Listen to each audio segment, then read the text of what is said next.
Buenos dias, buenos tardes, mga amigos, mga amigas, sa aking mga kompanyeros at kompanyeras. Magandang araw po sa inyong lahat. Ako po ang inyong lingkod, Attorney Rene Bueno.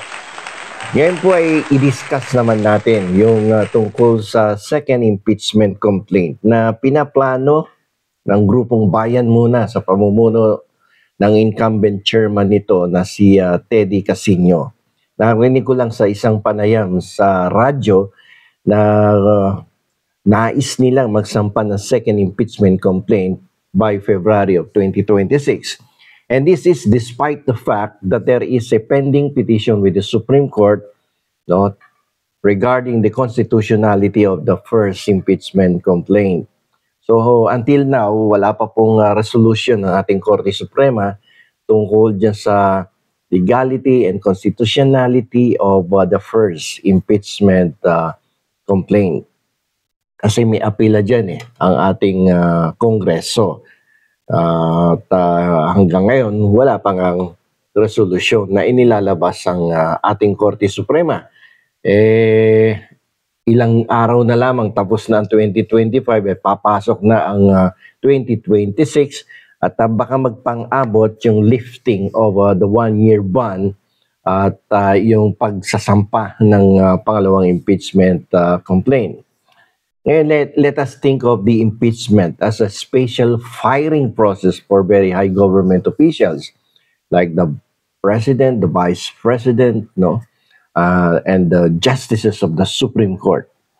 Ito po ay ginagawa ng Kongreso at hindi po ng regular courts.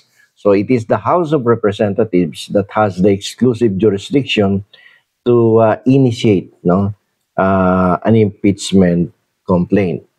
So yun na nga, malapit nang matapos yung one-year rule, yung ban. Yan yung waiting line before anyone can file the second impeachment complaint with the House of Representatives. So napaka-importante yung one-year ban na yan na makikita naman natin sa ilalim ng ating saligang batas. Hindi yan gawa-gawa lamang doon sa Kongreso. Yan po ay nakasulat at ipinag-uutos yan ng ating saligang batas na isang beses ka lang pwedeng magsampa ng impeachment complaint sa loob ng isang taon. Kapag may naisampa na, ay hindi ka na pwedeng mag-file uli ng another impeachment complaint within that one-year period. Dapat palipasin mo yung another year before you can initiate an impeachment complaint. So, gawa natin ng analogy. Let us imagine that the Vice President is standing in a complaint line.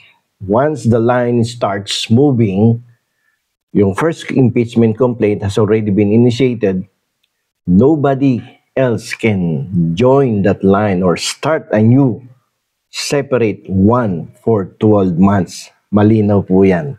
Ganyan po ang magiging sitwasyon. Okay, tingnan natin yung scenario.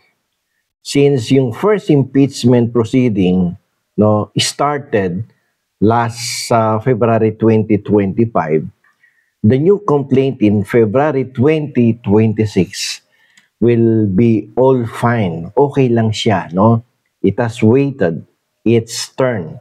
Yung waiting line is officially open again. So, libreng-libre, pasukan uli yung mga impeachment complaint niya. Pero dapat ingat baka mamaya magkamali na naman, magkaroon na naman ng technicalities. Ngayon, ito yung problema. Yung Supreme Court appeal, yung petition na nag-apila ang ating Kongreso na i-reconsider yung decision na unconstitutional, yung first impeachment complaint.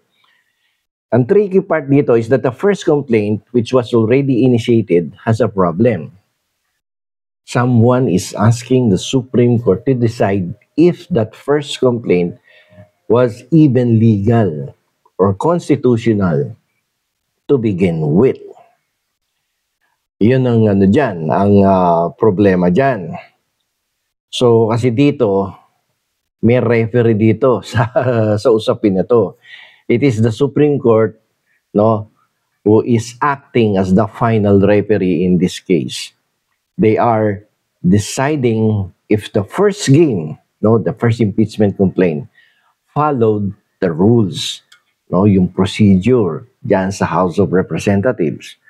Ngayon ang tanong dito, can we start the second game, yung the new impeachment complaint, while the Supreme Court is still reviewing the legality or the constitutionality of the first game? Napaka mahalagang tanong yan. So, meron tayo diyang dalawang posibleng outcomes na pwedeng ilabas ng referee sa sitwasyon na to. Dalawa yung pwedeng maging outcome ng referee's decision. Ngayon, pag-usapan natin. The legal status of the new complaint in 2026 depends entirely on what the Supreme Court could finally decide about the first complaint. Okay, tingnan natin yung first scenario. Supreme Court rules the first complaint. Sinabi niya, illegal yung first impeachment. So, sasabihin dyan ng Supreme Court ganito, the first complaint broke the rules. Hindi sumunod sa rule Therefore, it is null and void. Meaning, it never legally happened at all. Walang nangyari. Null and void So, ano magiging resulta pag ganyan? The path is clear. Since the first complaint is legally wiped out, the new complaint in 2026 February is considered the first valid attempt. It can now proceed through Congress, assuming it meets all the procedural requirements. Kaya bayan muna kung magsasampa kayo ng second impeachment complaint. Ingat ingat lang. At hindi padalos-dalos. Ngayon, the referee threw out the result of the first game completely. The second game can now officially start. Pwede na, uling maglaro. Di ba? Ngayon, tingnan natin yung scenario number 2. The Supreme Court rules the first complaint was legal. And then, pwede mong, ibig sabihin ng Supreme Court, pwede mong i-revive. Di ba, naka-archive lang yon. So, legal daw. So, sasabihin ng Supreme Court, the first complaint actually followed the rules. Go back and finish the process on the first complaint. Ano magiging resulta? The first complaint is now active again. Since the Constitution only allows one impeachment proceeding at a time, no? The new complaint on the same ground would likely be dismissed or put on hold. You can run two trials, meaning you can't run two trials for the same serious accusation simultaneously. Isa lang dapat. Dahil dyan, yung ginawa ng Senado na in-archive yung first impeachment complaint, hugutin mo uli sa files yan. At magsisimula ka uli. So, the referee decided that the first game must be finished. Dapat, they need to proceed with the process, no? And then start it all over again. And then focus on the first impeachment complaint. Yung second impeachment complaint na sinampa na, tabi ka na. Wala ka na. Kasi isa lang ang pwede. Naumpisa na isa So the new complaint in 2026 is safe from the one-year ban. Its main obstacle is the legal shadow cast by the first complaint. It can only truly proceed if the Supreme Court rules that the first complaint was illegal and void, thus clearing the field for the new one. Ganun ang mangyayari dyan. So, yung appeal, malaki ang role niya dito sa isasampang second impeachment complaint.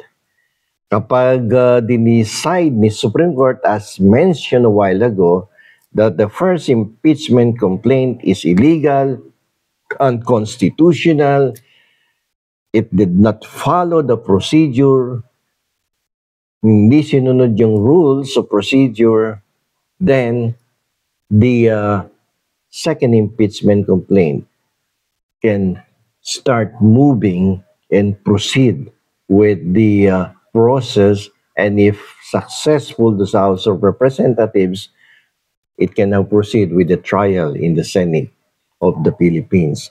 However, kapag dineklara ng Supreme Court that the first impeachment complaint is legal and constitutional, mawawala yung second impeachment complaint, no? And the first impeachment complaint na sinampa noong 2025 can now, no, go back to the playing field now and then start to proceed again. Sabi nga ng Supreme Court, go back and then proceed again with the proceedings. Yun ang mangyayari kung madideclare siyang constitutional. So tatabi lang yung second impeachment complaint. Mawawala na sa eksena yun. Papasok na uli yung first impeachment complaint which will be taken, no, doon sa archive ng Senado. If you will remember,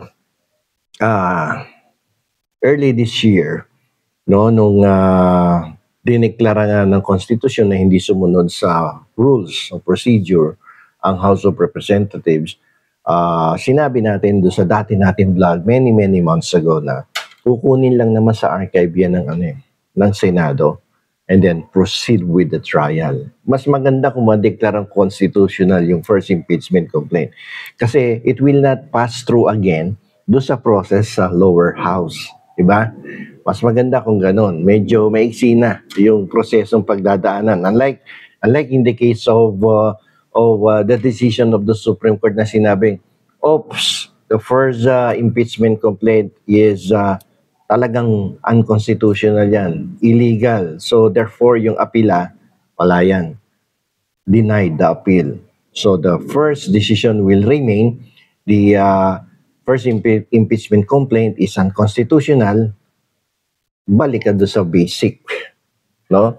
File again an impeachment complaint with the House of Representatives and then balik ka doon sa procedure. But this time, doon sa second impeachment complaint, sabi ko nga kanina, if ever there will be someone who will file the impeachment complaint, ang kinakailangan dyan, extra careful ka na ngayon kasi na-technical yung umpisa doon sa first impeachment complaint.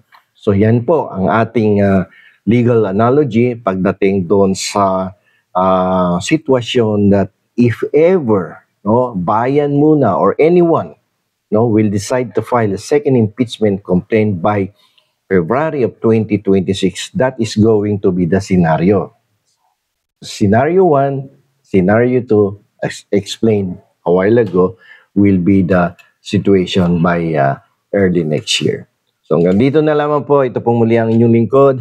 Attorney Beno, law and beyond, learn the law.